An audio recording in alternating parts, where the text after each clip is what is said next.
अस्सलाम वालेकुम, सुबह खैर। कैसे आप सब लोग? ठीक ठाक होंगे। अच्छा जनाब, सबसे पहले आप सबका बहुत थैंक्स कि जिस तरह से आपने इंस्टाग्राम पर मैसेजेस किए और हमारे शो को पसंद किया। जी हाँ, बिल्कुल, हम अपने शो में आपको जो चीज़ें दिखाते हैं उसका फीडबैक जो आप हमें देते हैं, उसके बाद हमें पता चलता है कि किस तरह से आप हमारे शो को पसंद करें। उसके लिए बहुत बहुत सारा थैंक्स। अच्छा जनाब, शो का आगाज़ आज हम करेंगे सेलिब्रेशन के साथ, और सेलिब्रेशंस में हमारे पास क्या है, आज से होने जा रहा है जनाब चैंपियंस ट्रॉफी का आगाज़। आमने सामने होंगे पाकिस्तान और न्यूजीलैंड। जी हाँ, डरने का नहीं है, घबराने का नहीं है, फिक्र करने का नहीं है, क्योंकि हमारी टीम जो है वो है अनएक्सपेक्टेड और कभी भी कुछ भी करने की सलाहियत रखती है और भरपूर सलाहियत रखती है। तो अपनी टीम को सपोर्ट करना है और अपनी टीम के साथ जो है वो मिल के ये सारी सेलिब्रेशन देखनी है, ये गेम्स देखने हैं, ये मैचेस देखने हैं। चलते हैं, और सबसे पहले जाने से पहले, मतलब ये जो मैं आपको दिखाने जा रही हूँ उससे पहले हम कहेंगे पाकिस्तान जिंदाबाद, Pakistan team we love you. तो जनाब इसी तरह से मुकद्दर जागते हैं, तो चले आगे चलो, कहे पाक जमी, Pakistani team wish you good luck. और ये सॉन्ग मुझे बड़ा पसंद है, और जब भी हम ये सॉन्ग सुनते हैं तो बस लगता है कि बस ट्रॉफी जो है वो आ जाए। अच्छा, एक और वीडियो है, देखिए जरा यहाँ क्या हो रहा है। तो जनाब आपने ये वीडियो देखी और क्या जज्बा है, क्या जुनून है। हमारी टीम जो इस वक्त डिनर कर रही थी और उसके ये कुछ ग्लिम्सेस हमने आपके साथ में शेयर किए। अच्छा, न सिर्फ जो हमारे एक्स क्रिकेटर्स हैं बल्कि दुनिया भर से जितने भी पाकिस्तानी हैं इस वक्त एक्टिव हैं, क्योंकि ये टाइम है, हाई टाइम है चैंपियंस ट्रॉफी का। आपको लेके चलते हैं और दिखाते हैं कि जो हमारे लेजेंड हैं शोएब अख्तर, वो क्या कर रहे हैं। और अपने इंस्टाग्राम पर उन्होंने ये वीडियो अपलोड की, तो डेफिनेटली हम आपके साथ में शेयर करेंगे। तो जनाब ये थी एंट्री शोएब अख्तर की, जो कि आपने देखा। और बड़ा ज़बरदस्त जो दुबई है वहाँ पर भी बड़ी तैयारियां चल रही हैं। वहाँ पर 23 फ़ैब के लिए, 23 फ़ैब के मार्के के लिए जो है इंडिया की टीम पहुँच चुकी है और उनकी टीम्स की शॉपिंग जो है वो भी जारी है। तो बात हो रही है पाकिस्तान की, तो चलते हैं और आपको आज पाकिस्तान की सैर कराते हैं। तो जनाब आपने खूबसूरत पाकिस्तान की सैर की।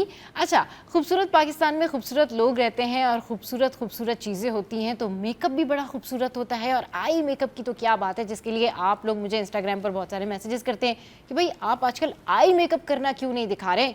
तो देखिए फिर।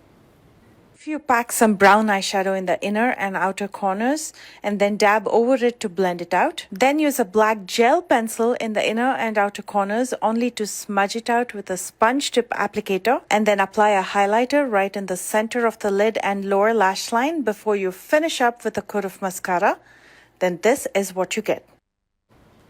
तो आपने देख लिया, बिल्कुल अच्छी तरीके से आपने एप्लीकेटर के थ्रू इसी तरीके से अप्लाई करना है। और ये जो 3 शेड्स होते हैं ना, कॉर्नर वाला शेड और फिर बीच वाला शेड, ये बड़ा ज़बरदस्त लगता है। लेकिन अगर अच्छे से ब्लेंड किया गया है, तो अगर ब्लेंड नहीं किया तो फिर डेफिनेटली वो ऐसा लगता है जैसे आंखों के ऊपर जो है ना वो आई शेड रखा हुआ है। और मैं तो प्रेफर करती हूँ कि 1 शेड ही लगाया करें, लेकिन डिफरेंट डिज़ाइन है और डिफरेंट चीज़ें जो है वो मेकअप्स की हैं, तो वो मैंने आपके साथ में जो है वो शेयर की। अब चलते हैं हम कुछ देसी चीज़ों की जानिब। हमने आपको बड़े प्ले लैंड्स की सैर कराई है, बहुत दफ़ा हमने आपको दिखाया कि रोलर कोस्टर कैसे चलती है, लेकिन ज़रा देखें ये देसी झूला ये कैसे चलता है। तो आपने देखा कि ये जो देसी झूला है ये कैसे चलता है, और ये ज़्यादातर गाँव में होता है जहाँ पर बड़े बड़े दरख्त होते हैं। लेकिन ये बड़ा ही कोई मुश्किल काम है, मतलब अगर आप वो जो नहर है वहाँ से क्रॉस करके वहाँ तक नहीं आ सके, चबूतरे तक, तो बस यू आर आउट। और फिर पानी में गिर जाएंगे और उसके बाद मजाक उड़ना है और फिर झूले का जो मज़ा है वो सारा ख़राब हो जाना है। भाई अब आगे बढ़ेंगे और आपको दिखाते हैं कि ये पेंगुइन और बेबी एक साथ क्या कर रहे हैं। तो जनाब ये नसीब शाह से बच्चे कह रहे थे कि बाबर भाई तो हमारे साथ पिक्चर ही नहीं लेते। क्यों बाबर आजम, बच्चों के साथ आप पिक्चर्स क्यों नहीं लेते? बच्चे बड़े नाराज़ हैं और उनको कह रहे थे अच्छा तुम्हें मेरी सारी वो बॉलिंग अटैक याद है, वो जो मैंने छक्के मारे थे वो याद नहीं है। कितनी मासूम बातें हैं जो कि नसीम शाह बच्चों के साथ में कर रहे थे। और बच्चों के फेवरेट जो हैं वो किंग बाबर आजम है या फिर नसीम शाह है। ये मैंने बहुत ज़्यादा नोटिस किया है कि ग्राउंड में इन लोगों के हवाले से ना बच्चे बड़े एक्साइटेड हो जाते हैं। मैं भी एक्साइटेड हूँ इसलिए क्योंकि आयज़ा खान का ये शूट जो आ गया है। तो वाकई जनाब आयज़ा खान ने बिजलियां गिरा दी हैं और अपने फैंस पर बिजलियां गिरा दी हैं और बहुत ज़्यादा इनको पसंद किया जा रहा है। लेकिन we have one more Ayeza Khan video. तो जनाब ये सेनोरिटा आपने देखी और सेनोरिटा के बाद सीधा टाइम आ गया है टोटके बताने का। और देखते हैं कि शुमाइला ने आज हमें क्या टोटका दिया है। और टोटके में है भाई कि अगर चेहरे की चमक बढ़ानी हो तो फिर क्या किया जाए। तो चेहरे की चमक बढ़ानी हो तो दही और शहद का मास्क लगाएं। अच्छा जी, 1 खाने का चम्मच दही में 1 चाय का चम्मच शहद मिलाकर 20 से 15 मिनट के लिए चेहरे पर लगाएं। फिर नीम गर्म पानी से धो लें और ये जिल्द को नर्म, चमकदार और हाइड्रेट रखता है। तो ये है टिप चेहरे को चमक बढ़ाने की, चेहरे की जो है वो कहना चाहिए कि खूबसूरती बढ़ाने का, ये है टोटका। अच्छा जनाब, अब वक्त यहाँ पर हुआ एक ब्रेक का। ब्रेक के बाद जब वापस आएंगे तो आपके साथ में करेंगे ढेर सारी बातें, सीनियर रिपोर्टर्स हमें ज्वाइन करेंगे, आपके साथ में मजीद जो है वो खबरें भी शेयर करेंगे, टॉपिक भी शेयर करेंगे। और आज जो बात होनी है, आज होनी है डंपर्स के हवाले से बात, आज होनी है बेबी केयर के हवाले से बात कि जो छोटे पैदाइशी बच्चे होते हैं, जो बिल्कुल न्यू बॉर्न बेबीज़ होते हैं, उनकी सेहत का ख्याल कैसे रखा जाए, उनकी जो माँ है उनका ख्याल कैसे रखा जाए। जब बच्चा पैदा हो जाता है ना, तो उसके बाद लोग बच्चे का ख्याल करते हैं, बच्चे को पूछते हैं, लेकिन माँ को कोई नहीं पूछता क्या करना चाहिए। सब जानेंगे, लेकिन छोटे से ब्रेक के बाद हमारे साथ रहिए। Stay with us, keep watching City at 10। Welcome back. तो जनाब, टॉप स्टोरीज के लिए हमारे सीनियर रिपोर्टर्स ने हमें ज्वाइन किया है, मेरे बहुत ज़्यादा फेवरेट, और दोनों ही मेरे बड़े फेवरेट हैं, अयाज भाई और महराज भाई। अस्सलाम वालेकुम, welcome to the show, good morning, कैसे हैं आप लोग? वालेकुम सलाम, वेरी गुड मॉर्निंग। अच्छा जी, चैंपियंस ट्रॉफी जो है बस आज से स्टार्ट हो रही है कराची में। हो गई जी, हाँ हो गई। बिल्कुल, और मैं तो बड़ा एक्साइटेड हूँ। चांद रात, आज है ईद का दिन और आज हो गया चैंपियंस ट्रॉफी का आगाज। बस आज जिस तरह से आगाज होने जा रहा है, धुआंधार आगाज, तो क्या अपडेट्स हैं और क्या कुछ है ये जान लेते हैं हमारे नुमाइंदे से, उसामा से। तो उसामा, अपडेट कीजिए, बताइए आप हमें क्या बता रहे हैं आज चैंपियंस ट्रॉफी से रिलेटेड।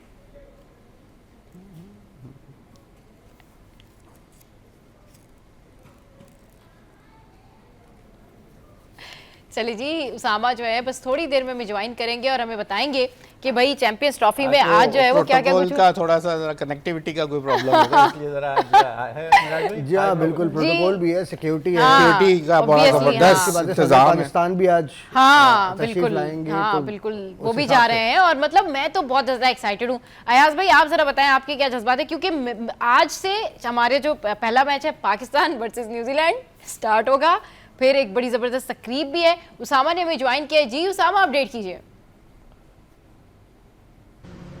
जी बिल्कुल सबा, देखें शायकीन क्रिकेट का जो इंतजार था वो अब खत्म होने को आ गया है। अब जो है वो आईसीसी चैंपियंस ट्रॉफी का जो मैच है आज से उसका बाकायदा आगाज हो जाएगा। 8 टीमें हैं जो मद्दे मुकाबिल आएंगी। आज पाकिस्तान और न्यूजीलैंड जो है वो दोपहर के वक्त इस नेशनल बैंक स्टेडियम में मद्दे मुकाबिल आएंगी। शायकीन पुरजोश हैं, कोई लाड़काना से आया हुआ है तो कोई अंदरून सिंध से, कोई कहाँ से, कोई कोयटा से आया हुआ है। इस वक्त यहाँ पर सिक्योरिटी के भी सख्त तरीन इंतजाम किए गए हैं, जबकि उसके जो मेहमान खुसूसी हैं वो सदर पाकिस्तान आसिफ अली जरदारी होंगे। दोपहर में तकरीब का बाकायदा आगाज हो जाएगा, एयर शो भी पेश किया जाएगा शायकीन की जानिब से। और इस दफा सबसे अच्छी बात यह है कि कोई रोड जो है वो किया गया, तमाम रोड जो है वो खुले रखे गए हैं। शायकीन बड़ी आसानी से आ सकते हैं, सिर्फ हैवी ट्रैफिक पे जो है वो पाबंदी आयद की गई है। और अब शायकीन पुरजोश है, उनका कहना है कि इंशाल्लाह आज जो है वो पाकिस्तान जीतेगा। अब देखते हैं दोपहर में मैच पड़ेगा तो कौन जीतता है। जी सबा।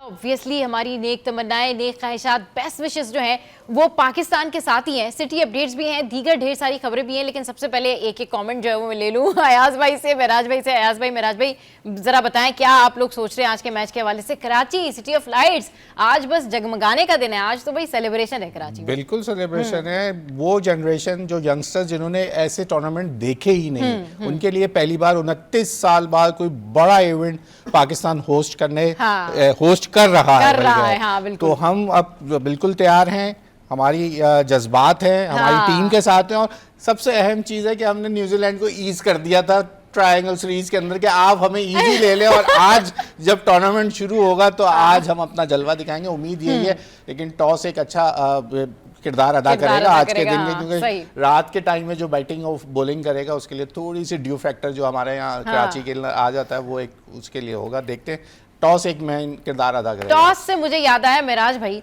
आज जरा आप प्रेडिक्शन भी करते हैं, जरा देखते हैं आपकी प्रेडिक्शन जो है वो क्या साबित होती है। मैं आपसे ये नहीं पूछ रही कौन जीतेगा कौन हारेगा, जरा ये बताएं टॉस कौन जीतेगा और कौन हारेगा, आपका दिल क्या कहता है आज? भाई मुझे तो ऐसा लगता है कि न्यूजीलैंड जो है वो बैटिंग करेगा पहले टॉस जीत के। ठीक, ऐसा लगता है मुझे। और बहरहाल जो दूसरी बात है कि हम न्यूजीलैंड टॉस जीतकर बैटिंग करेगा भाई, ये नोट कर ले। अगर ये मैं देखे हाँ भाई, हम तो प्रेडिक्ट करवा रहे हैं, अयाज भाई से भी प्रेडिक्शन पूछूंगी मैं भी, मेरा अंदाजा है।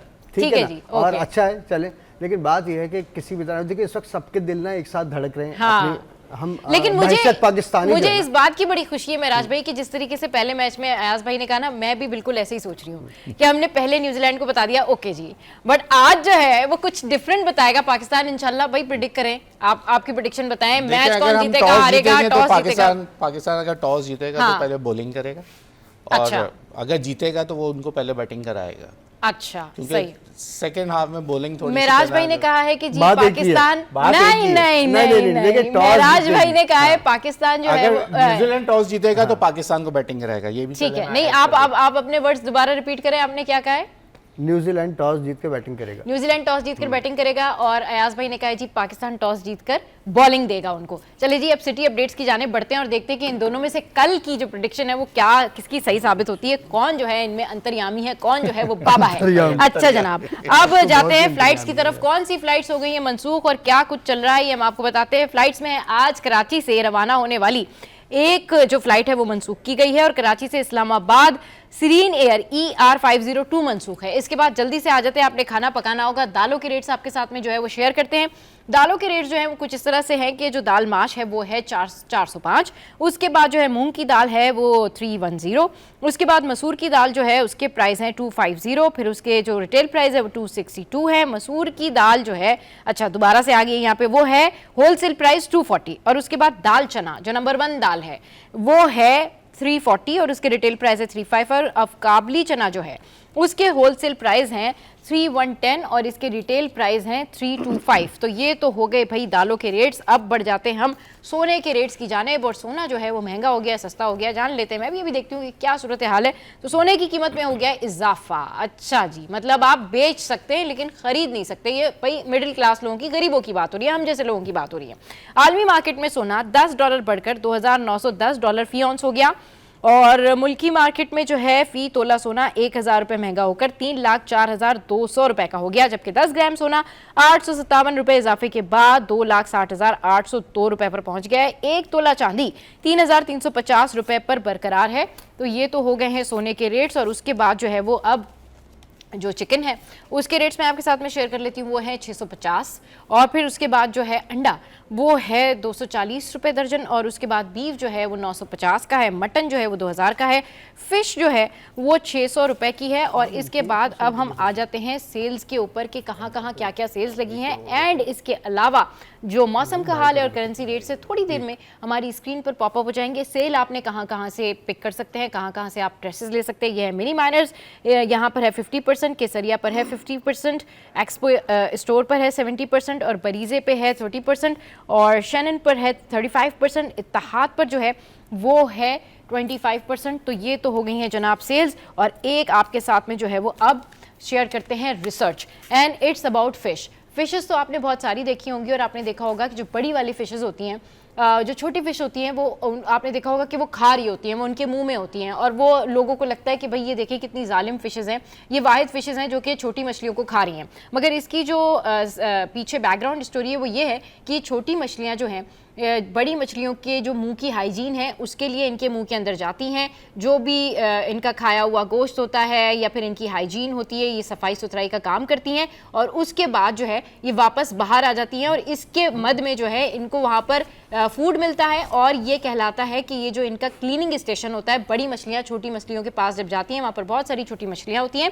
इसी तरीके से इंसानों के लिए भी इन छोटी मछलियों की यही पॉलिसी है। आपने देखा होगा कि थाईलैंड में भी मछलियों के साथ जो है वो पाँवों की सफाई और हाथों की सफाई और नाखूनों की सफाई का जो है वो काम लिया जा रहा है। तो this is the purpose behind that कि भाई ये मछलियाँ, छोटी मछलियाँ बड़ी मछलियों के मुंह में क्या कर रही होती हैं। तो उसके पीछे जो लॉजिक है वो ये लॉजिक है। अब कुछ बात कर लेते हैं हम नागन डांस की। ये बड़ी एक अच्छी रिसर्च है, बल्कि एक अच्छी खबर है कि जो नागन डांस है इसकी जो बैकग्राउंड स्टोरी है ये है कि ये 70 साल पुरानी जो है वो धुन है जिसका आज तक अभी तक कोई मुकाबला ही नहीं कर सका।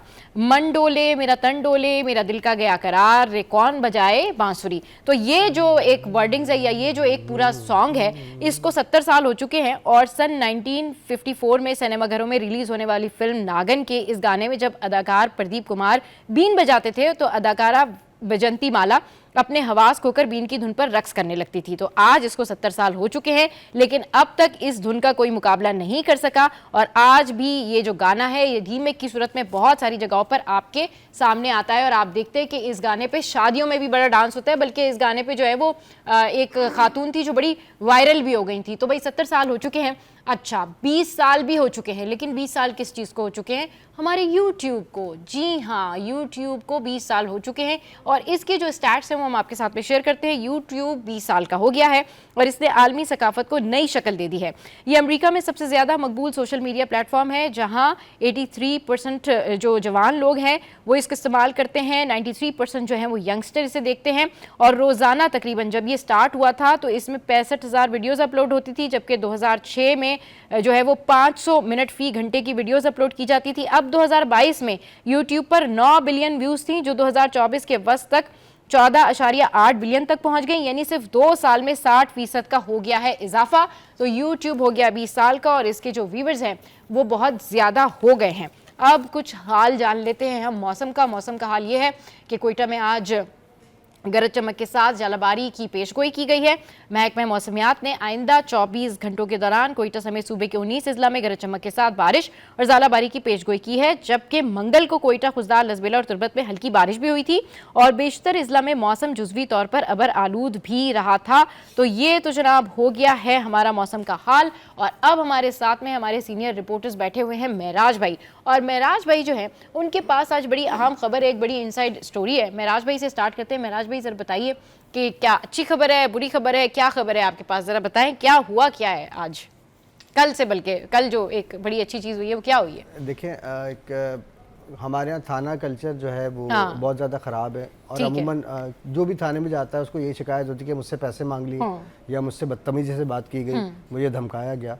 तो लोग थाने जाने से खौफजदा थे। तो इस पर जो है पुलिस अपना वर्क कर रही थी। IGSN गुलाम नबी मेमन की जानिब से भी इस पर काम शुरू किया गया। तो उसमें इन्होंने एक स्टेप लिया है, इसमें जो हमारे डिस्ट्रिक्ट्स हैं 7, उसमें 7 मॉडल ऐसे पुलिस स्टेशन बनाए जा रहे हैं जिसको फैसिलिटेशन सेंटर का नाम दिया गया, जहाँ पर जो है ऐसा माहौल फराहम किया जाएगा पब्लिक को कि अगर कोई शिकायत करने वाला वहाँ पर आता है, भले उसकी गाड़ी चोरी हो जाए, उसके साथ वारदात हो जाए या उसके साथ कोई भी इशू हो या अपने किसी काम से आता है, वो इमिग्रेशन के हवाले से सर्टिफिकेट बनवाने आता है, तो उसको बिल्कुल सर्विस अच्छी दी जाए।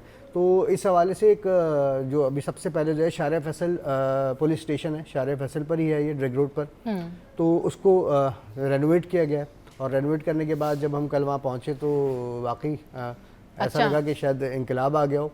अरे वाह। अब बात यह है कि वहाँ जाने के बाद ऐसा लग रहा था कि हम किसी मल्टीनेशनल कंपनी के ऑफिस में आ चुके हैं और बिल्कुल भी ऐसा नहीं हो रहा था, फील नहीं हो रहा था कि हम पुलिस स्टेशन में खड़े हैं। अच्छा, तो उस पर हमने so if we have package of this police station तो वी कैन प्ले, अगर हमारे पास ये पैकेज हो तो हम पैकेज भी चला सकते हैं। बाकी आप कंटिन्यू कीजिए। तो उसमें वहाँ जाके वाकई काफ़ी हैरानी हुई। और लेकिन बात साथ ही है कि अगर ये बहुत अच्छा बन गया है और लोगों के काम भी हो रहे हैं, अंदर आप एंटर होंगे तो सबसे पहले जैसे आप बैंक में जाके टोकन लेते हैं ना, आप सेलेक्ट करके कि मुझे किस काम से आना, वहाँ टच करेंगे, उसके बाद टोकन आ जाएगा आपका। उसके बाद वेटिंग एरिया में आप आएंगे तो फिर कॉफी शॉप बनी हुई है। ये आप कराची के थाने की बात कर रहे हैं ना? कराची के थाने में, जब भी तो कह रहे हो थाना। अरे वाह, थोड़ी देर के लिए ना मैं कंफ्यूज हो रही थी। मैंने कहा मैंने तो बात कराची के थाने की की थी। महराज भाई कौन सी बातें कर रहे हैं? 40 रुपए की चाय और 50 रुपए की कॉफी। अरे वाह, इस कॉफी और चाय के बारे में जरूर जानेंगे, लेकिन यहाँ वक्त ब्रेक का, ब्रेक के बाद आपको दिखाएंगे कि महराज भाई जिस थाने की बातें कर रहे हैं वाकई ये कराची में है। Welcome back. तो भाई आज अच्छी अच्छी खबरें भी आ रही हैं और महराज भाई ने बड़ी अच्छी खबर सुनाई है। पहले चल के देखते हैं कि हमारे कॉरेस्पॉन्डेंट जो है वो क्या बता रहे हैं, क्या कुछ है इस थाने में। कराची पुलिस में थाना कल्चर को तब्दील करने के बुलंदो बांग दावे तो हम माजी में कई सालों से सुनते हुए आ रहे हैं, लेकिन IGSN गुलाम नबी मेमन की काविश रंग लाई है और इस वक्त कराची के जो 7 अजला हैं उसमें 7 मॉडल पुलिस स्टेशन जो है वो बना दिए गए हैं। मैं आपको इस वक्त जहाँ बैठा हुआ हूँ तो ऐसा लग रहा होगा किसी कॉफ़ी शॉप में या किसी रेस्टोरेंट के बाहर बैठा हुआ हूँ, लेकिन नहीं, ये शार फैसल थाने का अहाता है जहाँ से स्टार्ट होता है और बड़ी खूबसूरत टेबल और कुर्सियाँ यहाँ पर लगाई गई ताकि आम बंदा जब थाने में एंटर हो तो उस पर एक खुशगवार जो है तासुर पैदा हो सके। थाना इस तरह से बनाया गया है कि एक मल्टीनेशनल कंपनी का दफ्तर महसूस होता है। आइए आपको दिखाते हैं।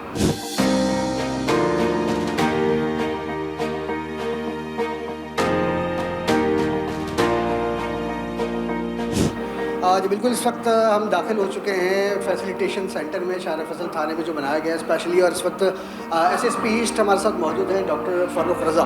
इनसे आप पूछेंगे भाई ये इनकलाब कैसे आया, और क्योंकि थाना कल्चर तो जाहिर सी बात है अमूमन लोग जो है अच्छा नहीं समझते, लेकिन हमें तो ऐसा फील हो रहा है कि हम किसी मल्टीनेशनल कंपनी के ऑफिस में एंटर हो गए। तो डॉक्टर साहब से पूछते हैं। जी अस्सलाम वालेकुम। डॉक्टर साहब अल्लाह का शुक्र है।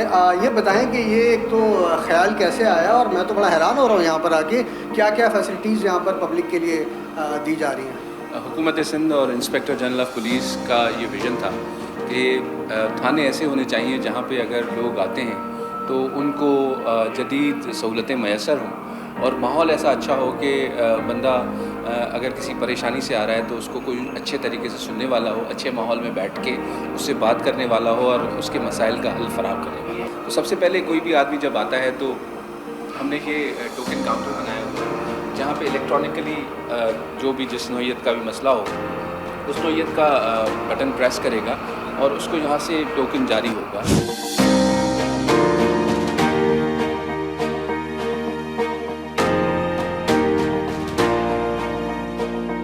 इस दौरान अगर उसको वेट करना पड़ता है और चाहता है कि अपनी तवाज़ो चाय या कॉफ़ी से करे तो उसके लिए हमने एक छोटा सा कैफ़े बनाया है कफ्स एंड कॉफ़ी के नाम से।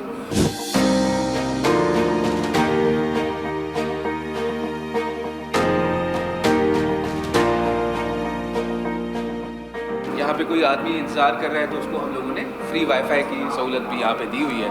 तो यहाँ पे ये लोग बैठते हैं और ये जो स्क्रीन है इसके ऊपर इनके टोकन नंबर्स चलते हैं।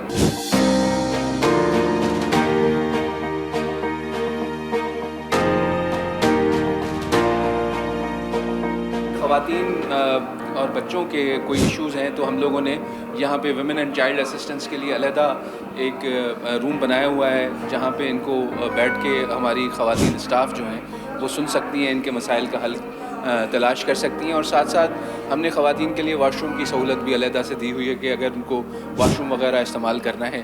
अब जब हम यहाँ आते हैं तो ये हमारा डायरेक्शन पैनल है जहाँ पे हम लोगों ने बताया हुआ है कि अंदर कौन कौन से कमरे हैं और जो टोकन काउंटर मशीन से आवाज़ जो आती है कि कौन से काउंटर पे आप जाएं तो वो यहाँ पे देख सकते हैं। यहाँ पर FIR रजिस्ट्रेशन, रिपोर्टिंग डेस्क है, FIR registration, conflict resolution room है।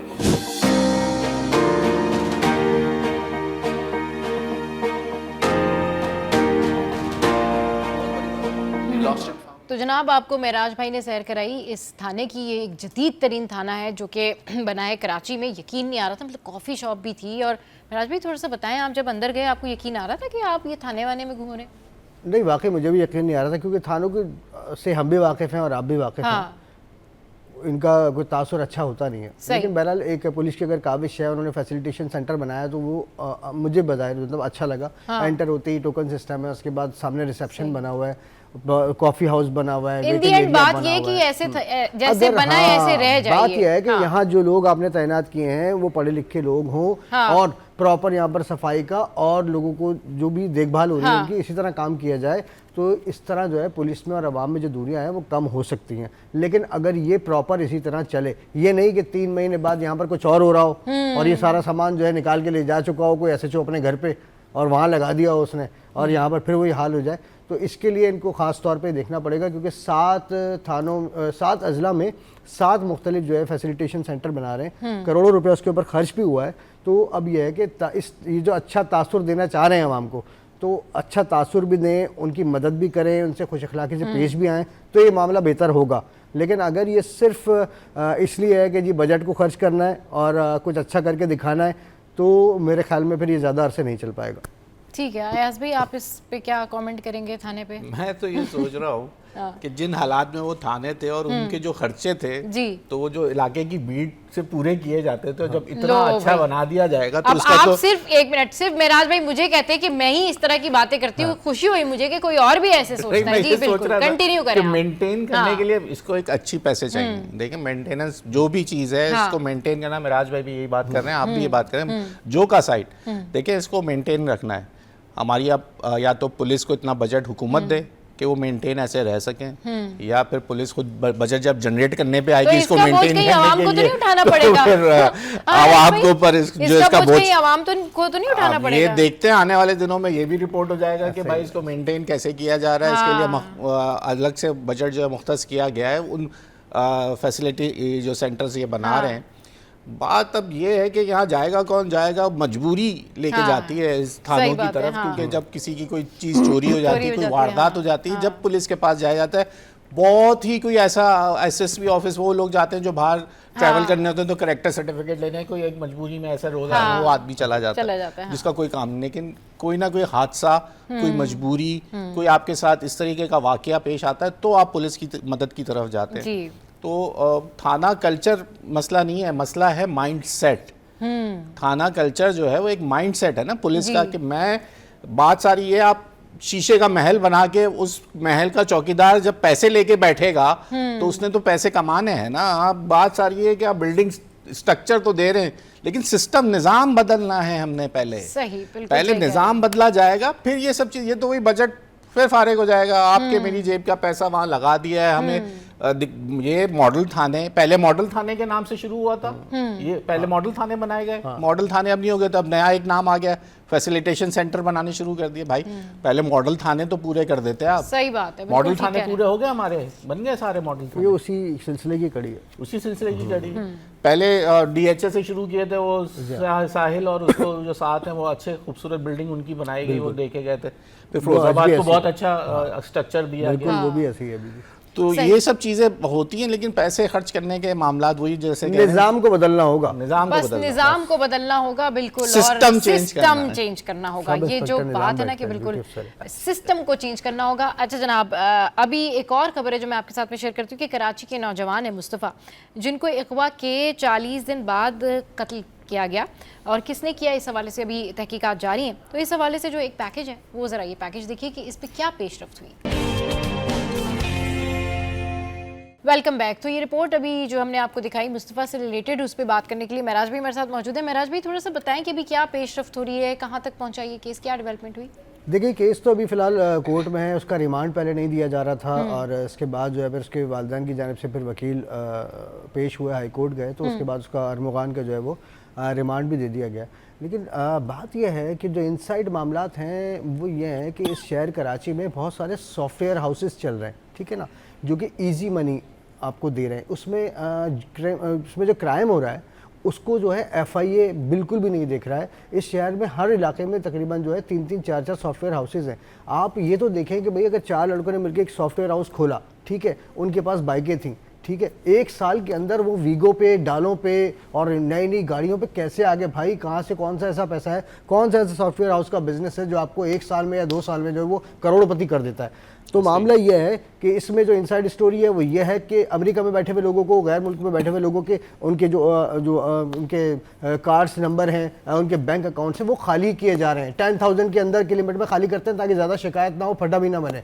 इस पूरे मामले में इस वक्त कराची के अंदर एक जाल बिछा हुआ है। डिफेंस के मुख्तलिफ जो इलाकों के अंदर ये हैं, इसके अलावा ज़िला बस्ती में भी हैं, सोसाइटी में भी हैं, PCHS पे भी हैं, ये सॉफ्टवेयर हाउसेज चल रहे हैं। अच्छा चलें ठीक है, वो तो एक बहुत बड़ा क्राइम है जिसको FIA को देखना है, जिससे उसके बिल्कुल ध्यान नहीं है कि ये हो क्या रहा है। अच्छा दूसरी बात ये कि अच्छा थाना पुलिस जो है उसको पता है, वो वहां से पैसे ले लेके जा रही है। FIA को नहीं पता जिसका काम है, लेकिन पुलिस को जरूर पता। पुलिस वहां आके अपना बाकायदगी से जो है हफ्ता, महीना, 15 दिन उनसे खर्चा लेके जाती है। CTD ने इतने लोगों को उठाया, उनसे लाखों करोड़ों रुपए वसूल किए, उनको छोड़ दिया। लेकिन छोड़ दिया कि जाओ दोबारा कमा लो। गिरफ्तार किसी को नहीं किया। आखिर में CTD का ये कहना था कि भाई ये हमारा डोमेन ही नहीं है, तो FIA का केस है। अच्छा अब ये सारी सूरत तो हो गई। अच्छा ये जो अरमुगान है, इसके घर से जब पहली दफा रेड की गई तो 64 लैपटॉप मिले। अरे भाई 64 लैपटॉप्स, तू कौन सी मल्टीनेशनल कंपनी चला रहा है भाई, मतलब क्या कर रहा है? सही 64 लैपटॉप पे तेरे घर पर होना, उसके बाद क्रिप्टो करेंसी में सारा पैसा इन्होंने डाला हुआ है। अब वो पैसा ना तो बैंक में, सही कि भाई सरकार उसको कब्जे में कर ले, तहवील में कर ले, क्रिप्टो करेंसी में लगा हुआ है पैसा, पैसा अपनी जगह पे पड़ा हुआ है। अब बात यह है कि इतना सारा पैसा जब आ जाता है उसके बाद हमारे यहाँ जो माशरे में ज़्यादातर नौजवान जो है वो जो मनशियात की तरफ जो है वो माइल होते हैं। तो इसमें मैं आपको ये भी बताऊँ, इसमें कुछ मनशियात के मामलात भी हैं, आइस के इस्तेमाल के मामलात भी हैं। और ये कहानी शुरू हुई थी जो है न्यू ईयर नाइट की DHA में रखी गई एक पार्टी से, जहाँ पर मुस्तफ़ा भी दोस्त था और अरमुगान भी दोस्त था और शिराज भी दोस्त था। इसी तरह इनकी गैदरिंग के कुछ लोग थे, उसमें 2 लड़कियाँ भी शामिल थीं, 3 लड़कियाँ जो कि अभी फ़िलहाल पाकिस्तान में मौजूद नहीं है। और उस वक्त जो बताया जा रहा है कि एक ख़ास ख्वाहिश का इज़हार किया था एक नौजवान की जानिब से गर्लफ्रेंड से, तो उस पर कोई झगड़ा हुआ आपस में और दोनों में तलखियाँ बढ़ी। दोनों नशे में भी थे मुबैना तौर पर, क्योंकि मैं मुबैना कहूँगा कि काफ़ी टाइम गुजर चुका है। उसके बाद वो झगड़ा बढ़ते बढ़ते बढ़ते इस नौयत पर आ गया कि एक दूसरे को धमकियां देने लगे, और उसके बाद अचानक से मुस्तफ़ा का लापता हो जाना, और फिर उसके जब घर वाले बोलते रहे, शोर मचाते रहे। जो इसमें करंट डेवलपमेंट थी, शिराज ने जो इंकशाफात जी हाँ, शिराज के इंकशाफात के बाद तो ये पता चला कि अरमुगान साहब जो है वो इतनी बड़ी फिल्म है कि बंदे को ले जा के वो गाड़ी समेत जला के आ गए, और मतलब सोचें तो सही, इनका कितना क्रिमिनल माइंड होगा। हाँ, मतलब आप ये तो अंदाजा लगाएगा कि कितना क्रिमिनल माइंड होगा। कैसे किसी अरमुगान के जो वालिद हैं, उनका जो एटीट्यूड है शुरू दिन से पुलिस के साथ, अदालतों के साथ, वो भी बिल्कुल अजीब सा है। मतलब लोग देख रहे हैं और सोच रहे हैं यार इसका बेटा जेल में, इसके बेटे ने ये कर दिया, इसको ये पड़ी है कि मेरा वो मोबाइल फ़ोन कहाँ है जिसमें क्रिप्टो करेंसी का रिकॉर्ड है, उसका दिमाग उधर पैसों में लगा हुआ है। तो बात ये कि जब इतना करोड़ों रुपया जो है वो आसान किसी चोर रास्ते से आपके पास आता है, तो उसके बाद ये सारे मसाइल शुरू होते हैं आइस के नशे के, और उसके बाद इस तरह का क्राइम जो है वो हमने पहले भी माजी में देखा है इस तरह की क्राइम होते हुए। तो बात ये कि सबसे पहले तो चलें, ये जो केस है ये तो खैर अब अदालत में है, अदालत इसको बेहतर जानेगी। अगर आईओ ने तफ्तीश सही की तो उसके बाद ही बेहतर सूरत हाल होगी कि इसको सज़ा होती है या नहीं होती है। मुस्तफ़ा की वालदा ने स्टैंड लिया हुआ है, वो अपने बच्चे, देखें वो कुछ भी था, उसने कुछ भी किया, कत्ल हुआ है, वो कत्ल ना हक है, ठीक है ना, तो उसको जो भी जुर्मदार है इसमें उसको सज़ा मिलनी चाहिए। बहरहाल अब ये तो हमारी अदालतें फैसला करेंगी, लेकिन सूरत हाल ये है कि इस शहर को देखना चाहिए भाई। ये कराची शहर है जिसमें हमने ये देख लिया कि 5 साल में बहुत सारे सॉफ्टवेयर हाउस के जो नौजवान लड़के थे काम करने वाले, वो अचानक से करोड़पति हो गए। तो भाई खुदारा उनको देखें, उनको चेक करें। अयाज भाई, जो महराज भाई बात करें सॉफ्टवेयर हाउस की, कि ये अचानक से जो सॉफ्टवेयर हाउसेस खुले हुए हैं और अचानक से लोग इसमें करोड़पति हो रहे हैं, मतलब जो बात करें कि बाइक पे आ रहे हैं, एक साल में जो है वो इतनी महंगी महंगी गाड़ियाँ आ गई हैं। आप ज़रा थोड़ा सा बताएं, क्या आपको क्या मालूमात है इस हवाले से, और ये मुस्तफ़ा वाले केस में अभी क्या? देखें, इसके अंदर मेन किरदार है एसएससीपी को सबसे पहले जो है एक्टिव होना चाहिए कि कोई अगर कंपनी बन रही है तो कम से कम वो एसएससीपी के अंदर रजिस्टर्ड उसको काम करने की इजाज़त दी जाए, तब जाके फिर अगर ये कोई गलत काम करते हैं तो एसएससीपी भी इसको देखती है। उसके बाद एफआईए का जो, क्योंकि जब मामला इस तरह डिजिटलाइजेशन पे आ जाते हैं उसके ऊपर होता है, तो फिर आपको एफआईए का जो साइबर क्राइम है उसको वो एक्टिव होनी चाहिए। अब बात ये है कि हम कहते हैं हमें आईटी एक्सपोर्ट पे काम करना है, सबसे इजी काम इसी को कहा जाता है कि हम जितनी जल्दी अपने मुल्क में ज़रा मुबादला कमा सकते हैं तो वो आईटी एक्सपोर्ट है। अब लेकिन इसके अंदर आप ये देखें, हम आईटी का काम करते करते इसके अंदर अब क्रिमिनल माइंड लोग जो है वो उसका फ़ायदा उठा रहे हैं कि उन्होंने बनाया सॉफ्टवेयर हाउस, जिसका नाम दिया सॉफ्टवेयर हाउस का, लेकिन जैसे ये बता रहे हैं कि बैरून मुल्क के लोगों के जो अकाउंट्स हैक करके जो मनी ट्रांसफ़र, वो भी क्रिप्टो करेंसी के अंदर, जो कि आधी दुनिया में वैसे ही इलीगल है, हाँ। और उसके ऊपर काम किया जा रहा है। तो ये, और सबसे अहम चीज़ ये कि रेजिडेंशियल एरियाज़ के अंदर, ये बंगलों के अंदर जब ये सॉफ्टवेयर हाउसेस बनते हैं, जिससे इनका काम ही रात को में होता है।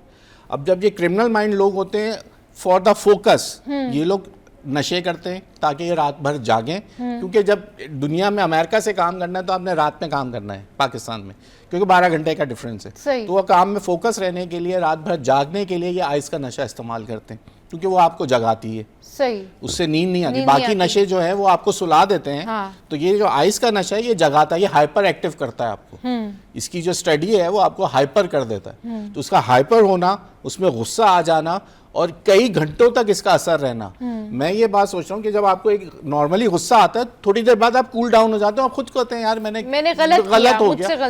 एक आदमी ने डंडों से मारा, उसके अंदर जान मौजूद थी, 2 घंटे का सफर करके यहाँ से गया, उसका गुस्सा ठंडा नहीं हो रहा, वो उसको जिंदा जला रहा है गाड़ी में डाल के।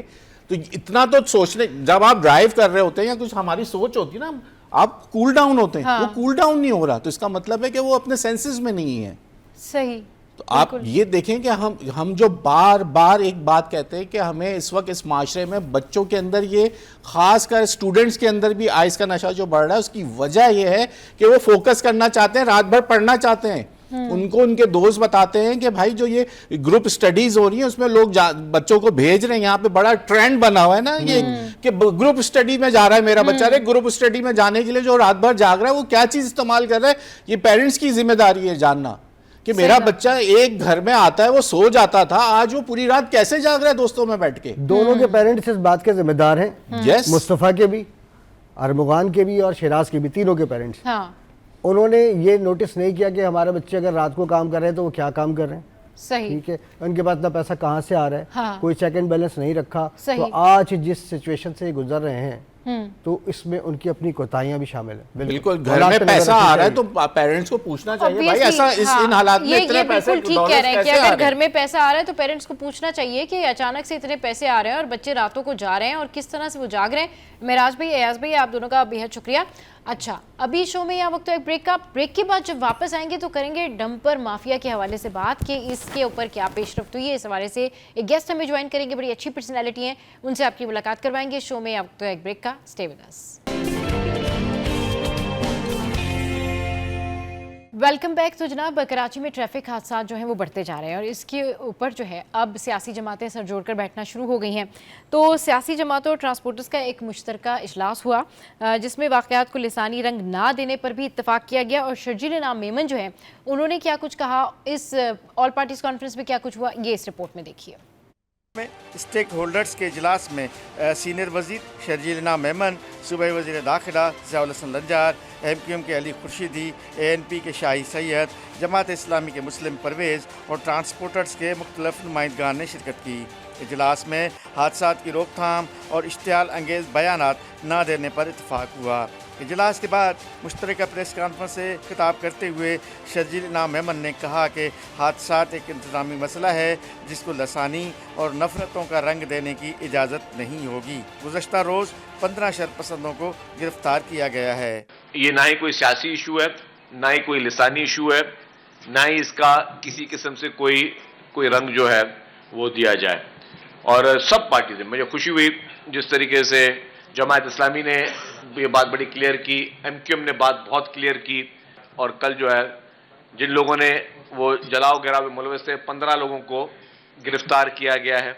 MQM पाकिस्तान के रहनुमा डॉक्टर फारूक सत्तार ने हादसात की तहकीकात के लिए कमीशन बनाने की तजवीज़ देते हुए मुतालबा किया है कि हादसात में जाँ बहक अफराद के लवाहिकीन को मुआवजे दिए जाएँ।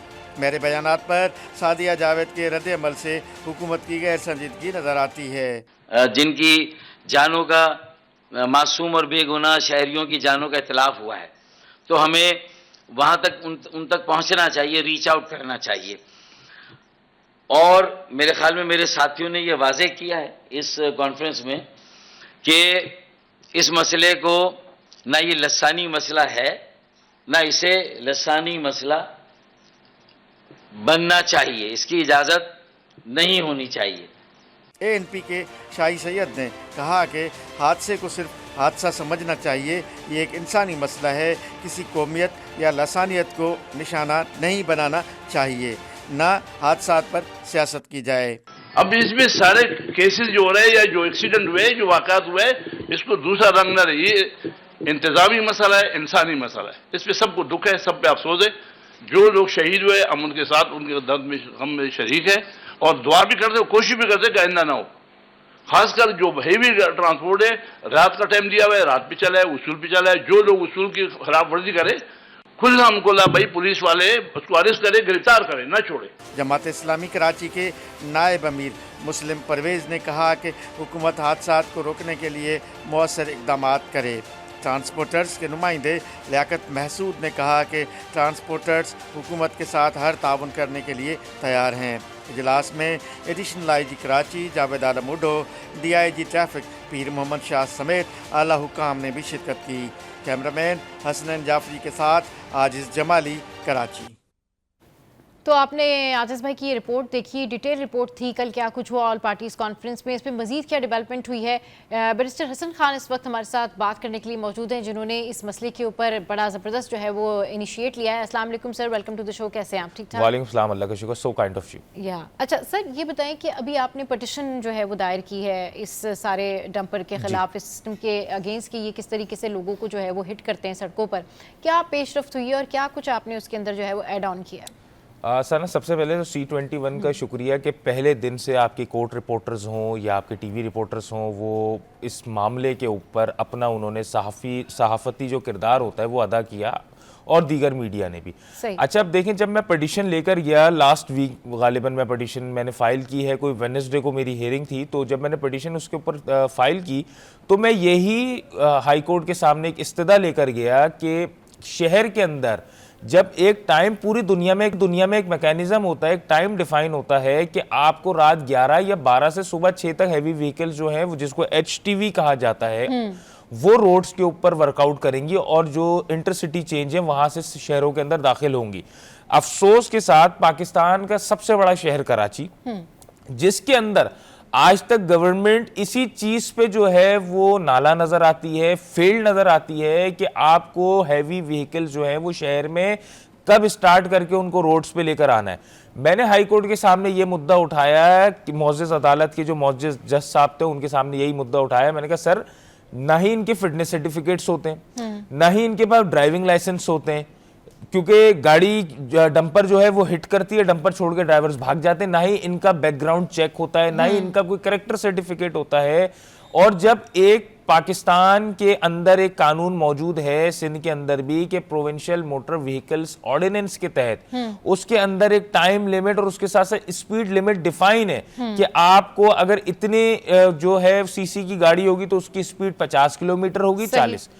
ये तमाम मुद्दे में लेकर गया। उसके साथ फिर मैंने ट्रैफिक पुलिस को मजीद जो है वो कॉम्पिटेंसी के साथ साथ जो है रोडों के ऊपर एक्टिव होने की इस्तदा की और कहा कि सर इन मुतालिका इदारों को, जिसमें सेक्रेटरी ट्रांसपोर्ट थे, चीफ सेक्रेटरी, IG सिंध, इन तमाम इदारों को मौजूद अदलिया बुला के ये पूछे कि भाई शहर के अंदर 100 की तादाद में आज तक का अगर मैं हिसाब लगाऊं तो वो तादाद 112 हो चुकी है। 112 लोग जो है वो ट्रक्स, डंपर्स के जरिए हिट होकर रोजाना की बुनियाद पे मर रहे हैं। हुकूमत खामोश बैठी। हम होम मिनिस्टर साहब का बयान सुनते हैं, अगर कहीं पे जो डंपर हैं वो कहीं पे नजर आतिश हो जाए तो होम मिनिस्टर साहब उस पे बयान दे देते हैं कि कानून हाथ में नहीं लेने देंगे। लेकिन जब किसी के घर की जो किफालत करने वाले की जान जाती है तो उस पे हुकूमत का बयान नहीं आता। मौजूद अदालत ने मेरी बात सुनी, मैंने उनको बताया सर ये बुनियादी हुकूक का मसला है, इसके ऊपर अदालत सुनकर बुनियाद जहां इन्फ्रिंज हो रहे हो फंडामेंटल राइट्स वहां पे फैसला कर सकती है। सही। और उसके बाद जो है सना, उसके बाद 1 घंटे बाद ही चीफ मिनिस्टर साहब ने इजलास बुलाया। जो पिटीशंस की मेरी प्रेयर थी, इस्तदा थी, वो कैबिनेट के अंदर उन्होंने रखी। अल्हम्दुलिल्लाह एक चीज में मैं कामयाब हुआ। मैंने DIG साहब का जो DIG ट्रैफिक का जो ट्रांसफर था, क्योंकि मैंने कहा that he is an incompetent officer who is failed to ensure the public safety and the property, private property of the public. वो नाकाम रहे हैं पब्लिक सेफ्टी और उनकी प्रॉपर्टीज को सेव करने में, तो उनका ट्रांसफर होना चाहिए। उनका ट्रांसफर हुआ। अब नए DIG साहब आए हैं, उन्होंने कुछ नए इकदामात किए हैं, लेकिन ताहाल अभी तक वो इकदामात नजर नहीं आ रहे। ताहाल अभी तक वो इकदामात नजर नहीं आए, लेकिन अवाम जो है वो रो रही है, बिलक रही है, डर रही है और खौफजदा है डंपर्स के माफिया के हवाले से। और जब ये डंपर आता है ना तो लोग कहते हैं कि हमें डर लगता है कि शायद मौत आ गई है हमारी। जरा ये सुनिए कि खातून क्या कह रही है। गाना खास्ता पता नहीं सामने से हमारी टैंकरों को देख कर ना, मुझे, मैं बताऊँ, मैं हस्बैंड के साथ निकलती हूँ तो मुझे ऐसा लगता है कि सामने से मौत आ रही है। अच्छा, जाहिर सी बात है ये खौफ, आप जब हम न्यूज़ में देखते हैं, सोशल मीडिया पे देखते हैं तो बाहर निकलते हुए खौफ आता है। तो मेरी अपील है कि इन टैंकर माफिया को भी सलाखों के पीछे डाला जाए। ठीक हो गया जी।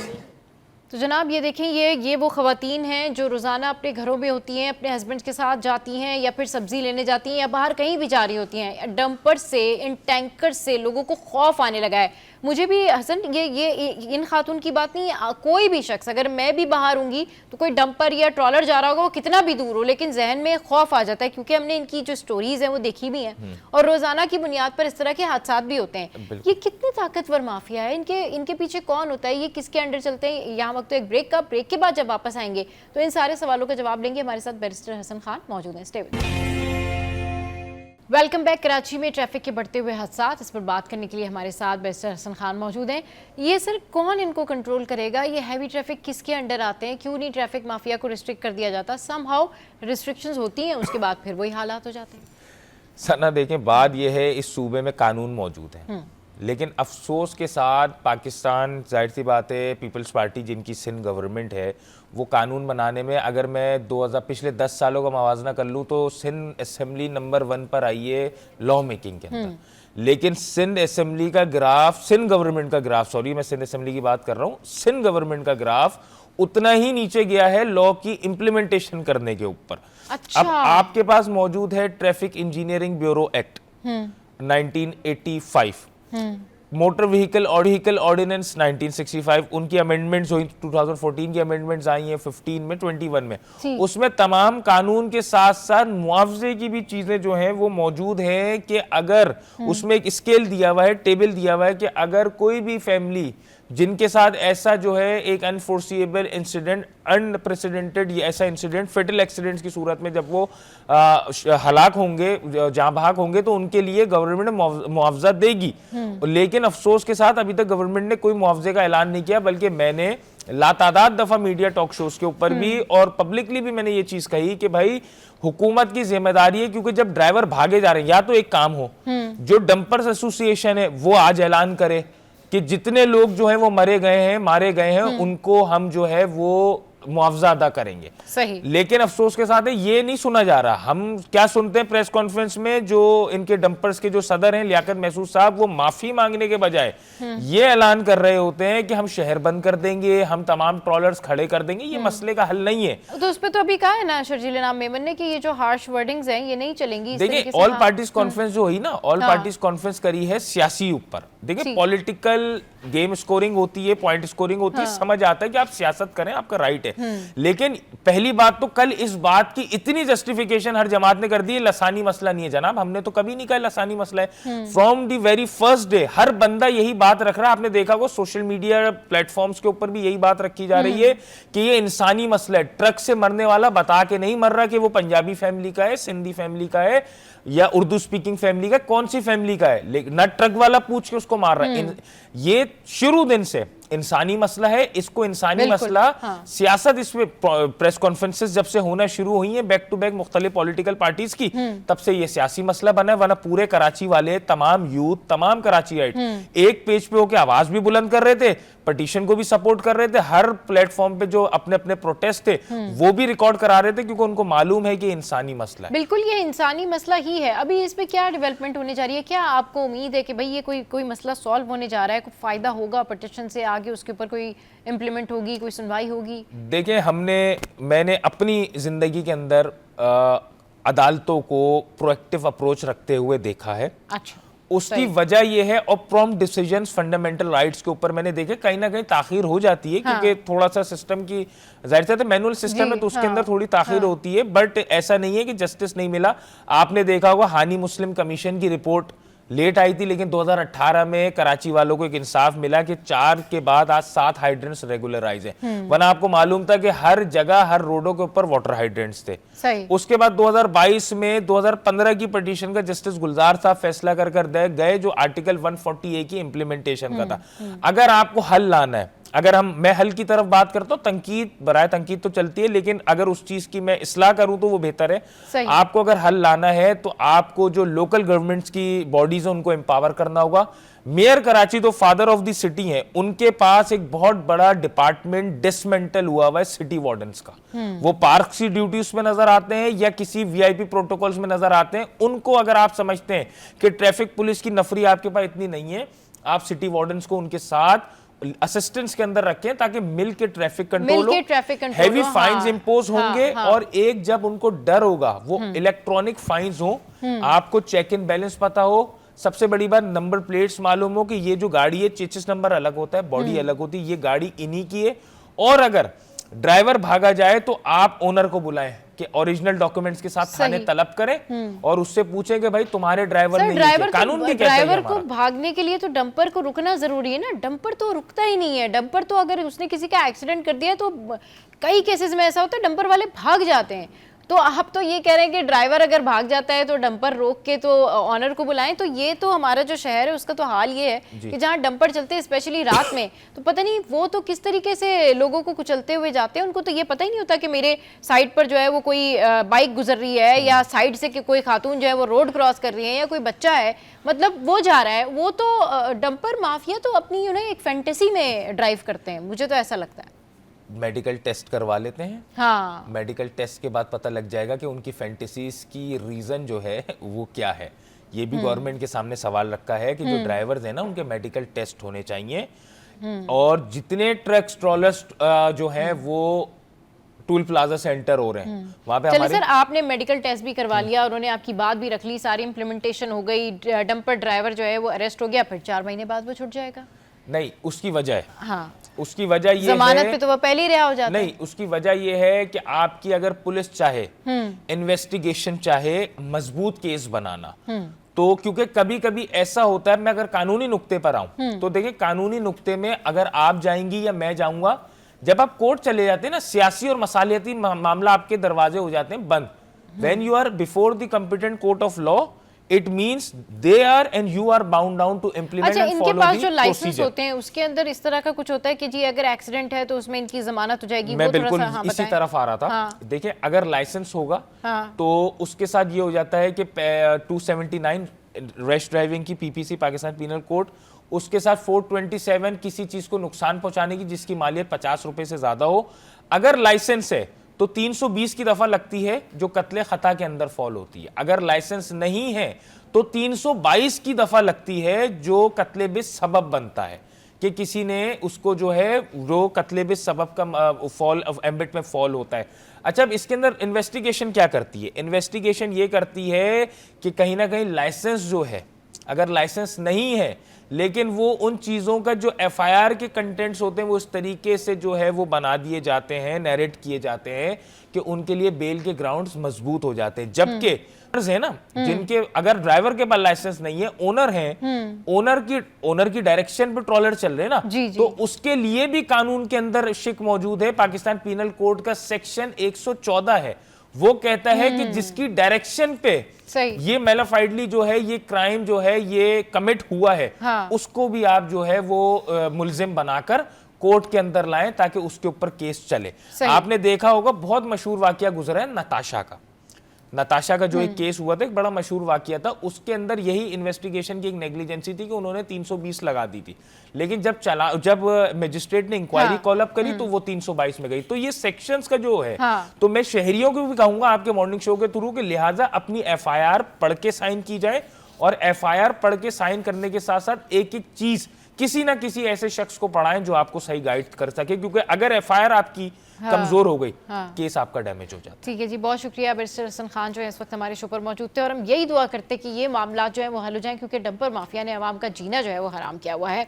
अच्छा जनाब, यहाँ वक्त एक ब्रेक का। ब्रेक के बाद जब वापस आएंगे तो करेंगे फिर न्यू बॉर्न बेबीज़ की बातें, करेंगे फिर जो नई माएँ हैं उनको क्या करना चाहिए, उनको किस तरह से एहतियात करना चाहिए, उनकी केयर कैसे करनी चाहिए। Stay with us, keep watching City at 10। Welcome back. तो जनाब, अब कुछ बात करेंगे हम मदर केयर के हवाले से, न्यू बॉर्न बेबी के हवाले से। हमारे यहाँ कल्चर बड़ा कॉमन है कि अगर किसी खातून की जो है वो नॉर्मल डिलीवरी हो गई है तो उस नॉर्मल डिलीवरी के बाद जो है घर वाले सब ये समझते हैं कि खातून जो है वो फिट एंड फाइन है, और वो होती भी हैं, लेकिन उनको कितनी तवज्जो की ज़रूरत होती है। सारे लोग जो हैं इस तमाम तर सूरत हाल में जो है वो बच्चों की केयर करने में लग जाए और बच्चों के हवाले से बात करते हैं, और लोग ये प्रेशर डाल रहे होते हैं कि भाई ठीक है, अगर डिलीवरी नॉर्मल हो गई है तो फिर खातून को जो है वो हॉस्पिटल से छुट्टी दिला के 6-7 घंटे बाद या फिर 8-9-10 घंटे बाद जो है वो घर ले जाया जाए। लेकिन हॉस्पिटल की SOPs क्या हैं? क्या 24 घंटे तक नहीं रहना चाहिए मदर को और बच्चे को हॉस्पिटल में? 3 दिन कितने अहम होते हैं इस हवाले से, और इन तीनों के तीनों दिनों में जो है क्या केयर करनी चाहिए? वैसे तो यूजुअली डॉक्टर्स ये कहते हैं कि बहुत ज़्यादा केयर करनी चाहिए थ्रू आउट, लेकिन ख़ास तौर पे ये 3 दिन जो न्यू बॉर्न बेबीज़ के होते हैं, ये 3 दिन जो उस खातून के होते हैं जो हॉस्पिटल से घर आ जाती है 10 से 12 घंटे के अंदर ही, क्या ये बिल्कुल ठीक है? क्या उसको ज़रूरत नहीं है कि उसको बहुत ज़्यादा तवज्जो दी जाए, उसको बहुत ज़्यादा मेडिकल ट्रीटमेंट दिया जाए, उसके साथ में उसी तरह ट्रीट किया जाए जिस तरीके से लोग बच्चे को तवज्जो दे रहे होते हैं? तो इस पर बात करने के लिए हमें ज्वाइन किया है, हमारे साथ जनरल फिजिशियन मौजूद हैं निदा शकील, और उनके साथ जो हैं पीड्स की पीडियाट्रिशियन डॉक्टर रिफत भी मौजूद हैं।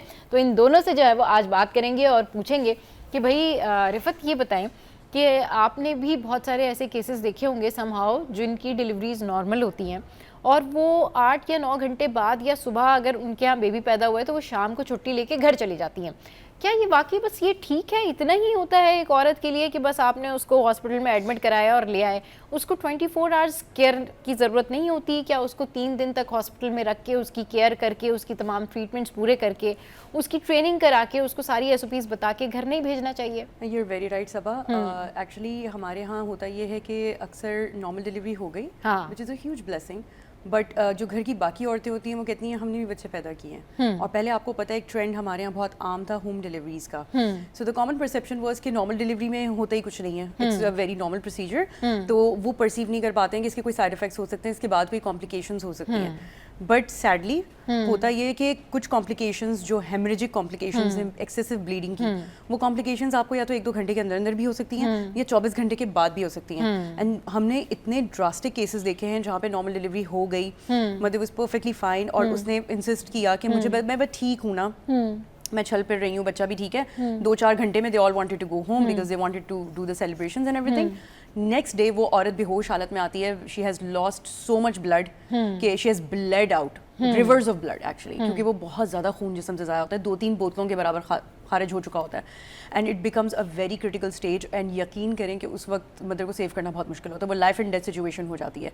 मैंने बहुत कम औरतों को बचते हुए देखा है। तो it's a very sad reality, लेकिन इट्स वेरी इंपॉर्टेंट कि अगर आपकी नॉर्मल डिलीवरी भी हो गई है, जस्ट एज अ प्रिकॉशन, भले ही आपका तीसरा बच्चा क्यों ना हो, यू नो, पहले कभी कुछ नहीं हुआ तो, इवन फर्स्ट हो, तीसरा हो, चौथा हो, जस्ट वेट, अपने बॉडी को भी रिलैक्स करने के लिए और कुछ मेडिकल हेल्प के लिए भी। And I think there are some women who actually prefer कि मुझे उठ के फ़ौरन से बंडल अप होके घर ना जाना पड़े। हॉस्पिटल का जो सुकून होता है ना, उसमें यू गेट टू रिलैक्स। जो आपके नर्सेज हैं और आपके डॉक्टर्स हैं, they take care of you, वो आपका थोड़ा ख्याल कर लेते हैं, आपको फ़ौरन से घर के एरेंड्स में लगना नहीं पड़ता। ये हमारे यहाँ का एक है ना, नॉर्मल डिलीवरी, अब कल से चूल्हा लगाना शुरू कर दो तुम। तो मदर को रिलैक्सेशन की वाकई बहुत ज़रूरत होती है। नॉर्मल डिलीवरी बहुत एग्जॉस्टिंग एक मदर के लिए, चाहे वो वही बात है कि पहला हो या चौथा हो, it's a very exhausting ordeal for her. She needs the rest at least, चलो 24 घंटे तो इसलिए ताकि कोई भी मेडिकल उसको रेस्ट चाहिए भाई। 3 दिन तो कम से कम उसको आप, अगर 3 दिन नहीं 24 घंटे तो एटलीस्ट हॉस्पिटल में उसको रखें।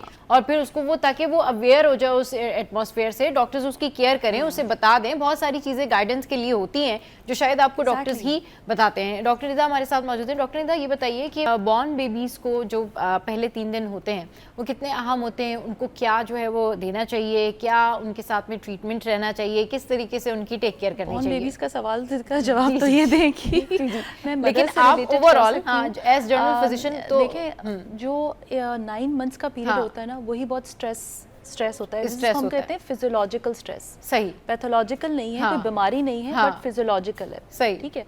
अब उस स्ट्रेस के बाद अगर फर्स्ट बेबी है तो मदर को बेबी हैंडलिंग भी नहीं आएगी। मेंटल स्ट्रेस और फिजिकल स्ट्रेस दोनों होता है। आपने कभी सुना होगा postpartum साइकोसिस।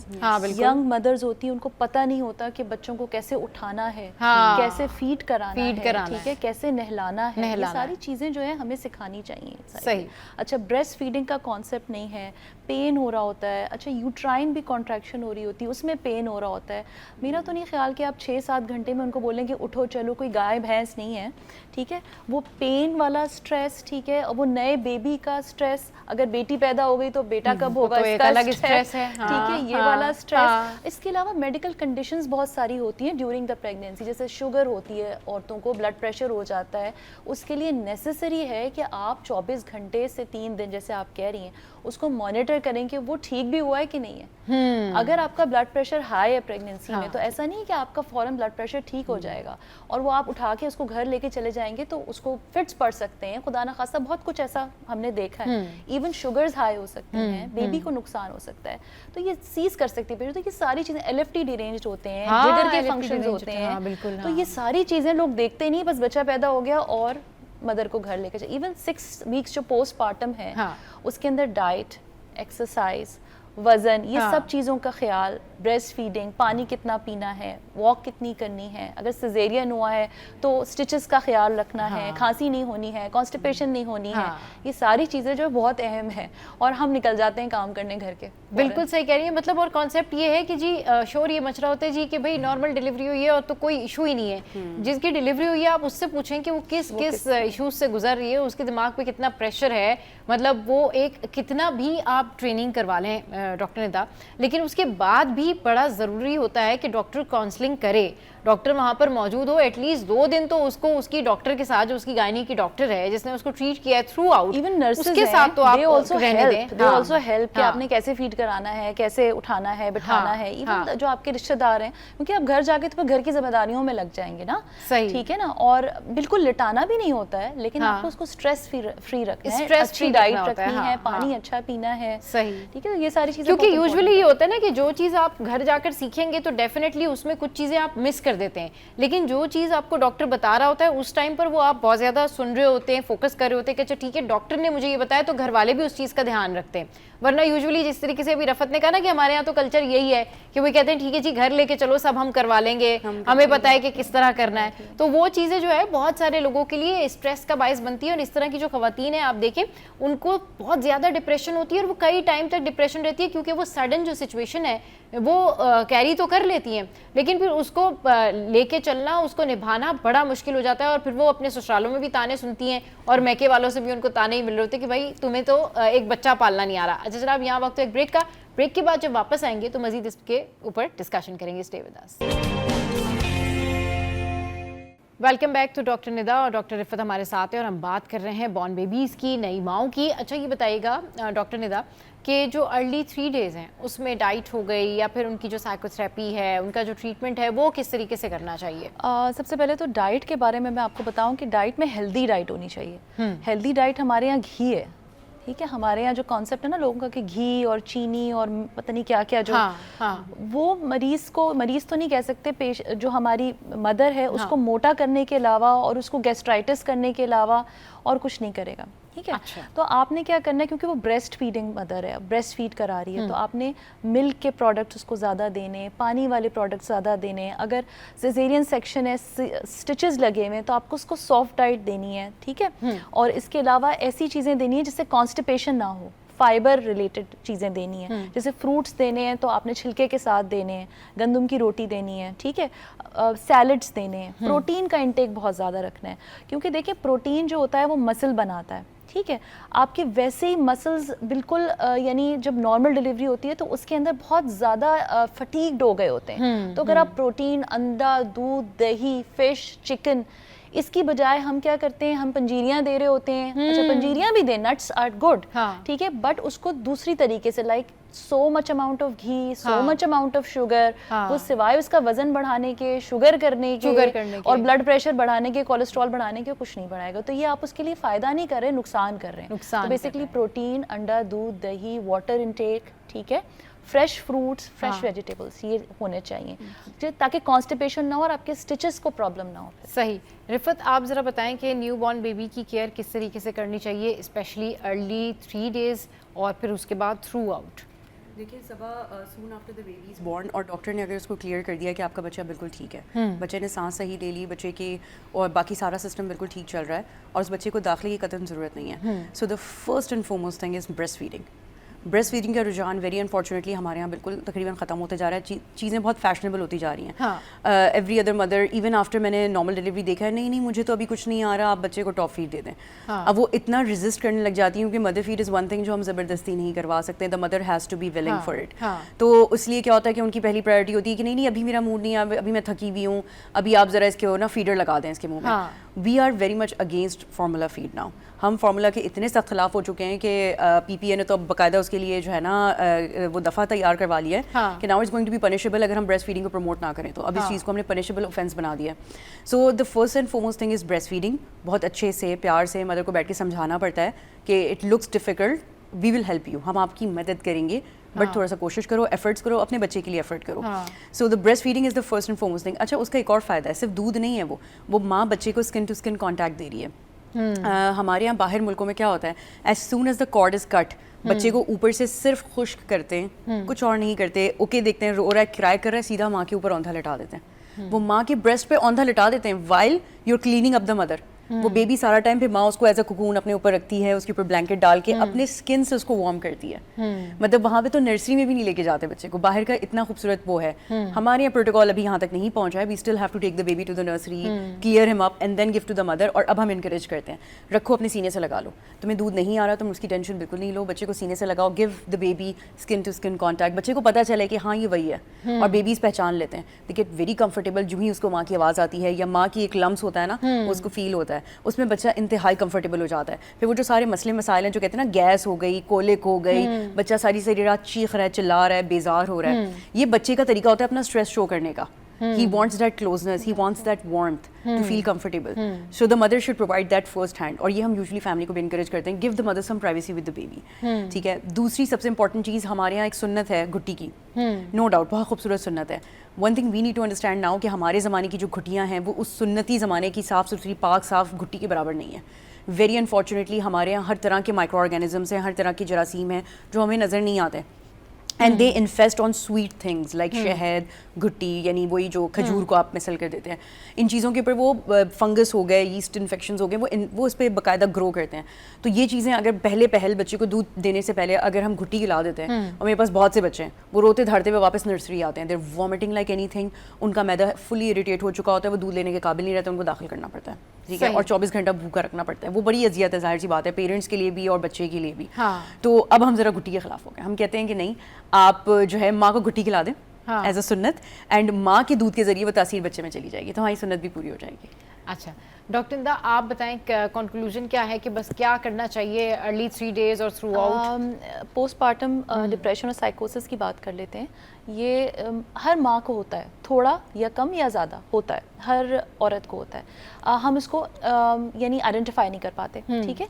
Depression is a milder form of mental illness, और साइकोसिस जो है वो थोड़ा सा सिवियर फॉर्म हो जाता है। साइकोसिस होता है उन लोगों को कि जो शिज़ोफ्रेनिक पहले से होती हैं, या बाइपोलर डिसऑर्डर किसी को, या किसी किस्म का कोई मेंटल डिसऑर्डर रहा हो, तो ऐसी मदर्स को चांसेस होती है कि पोस्टपार्टम साइकोसिस हो।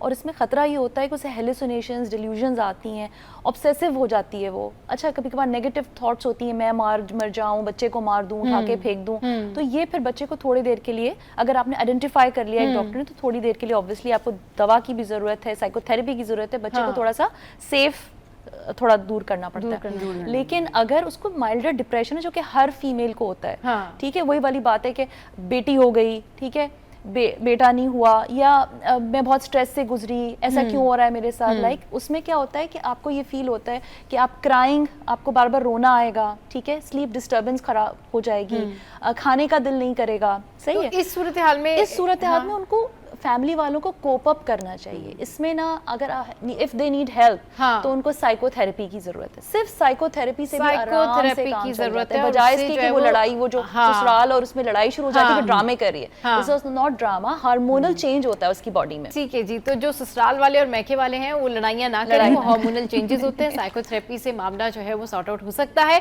डॉक्टर निदा, डॉक्टर रिफत हमारे शो पर हैं, आप दोनों का बेहद शुक्रिया। तो जनाब, कुछ मेमोरीज भी होती है ना, जो जाहिर सी बात है आपकी हमेशा की मेमोरीज होती है, वो आपका जब बेबी पैदा हुआ है उस टाइम जो सारा सिनेरियो होता है, तो ये सारा कुछ चलता है। अच्छा जनाब, एक और मेमोरी भी है जो कि हमारी बड़ी प्यारी एक्ट्रेस हैं, उन्होंने अपने इंस्टाग्राम पर शेयर की और बड़ी वायरल है। ज़रा ये तो माया अली की ये खूबसूरत सी मेमोरीज़ हैं, और इन्होंने ये BTS जो है ये शेयर किया और बताया कि क्या कुछ होता रहा जब ये ड्रामा जो है वो शूट कर रही थी। आज के शो से फ़िलहाल इतना ही। आज का शो आपको कैसा लगा ज़रूर बताइएगा हमारी सोशल साइट पर, और अपना बहुत ख्याल रखिए, हंसते रहिए, मुस्कुराते रहिए, देखना मत भूलिए City at 10।